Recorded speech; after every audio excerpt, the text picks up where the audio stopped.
उपकारी सजना। नमस्कार, जय जगन्नाथ। सजना गछ जार वैज्ञानिक नाम हेउची मोरिंगा ओलिफेरा। एहार पत्र, फल, मंजी, छाल, मूल इत्यादि सबू व्यवहृत हुए। सजना शाग चमत्कार वृक्ष। एहाकू ड्रमस्टिक प्लांट मध्य कुहाଯାଏ कारण एहार मध्य अनेक गुण अछि। रक्तहीनता रोकी थाए।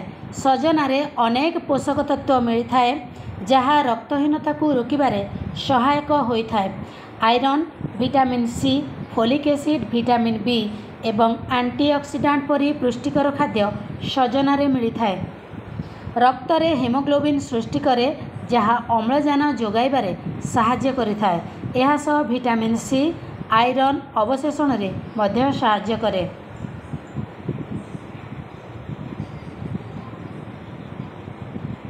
थायरॉइड पई उपकारी। सजना शागरे अनेक पोषक तत्व मिली थाए जहाँ थायरॉइड कार्य रे उन्नति आनिबारे सहाय्य करिथाए।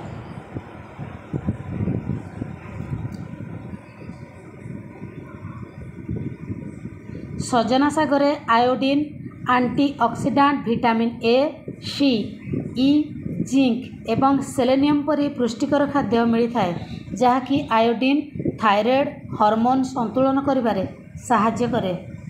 डायबिटीज समस्या को दूर करे।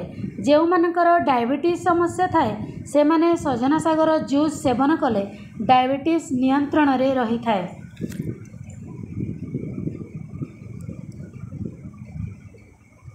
एहा मध्य स्ट्रेस टेंशन रु मुक्ति दे थाए। जो मानकर अनिद्रा समस्या अच्छी से माने सजना शाग सेवन कले अनिद्रा समस्या दूर होई थाए।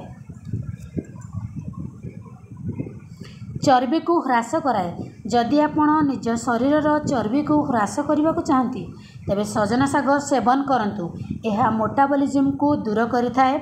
शरीर रोग प्रतिरोधक शक्ति बढ़ी थाए।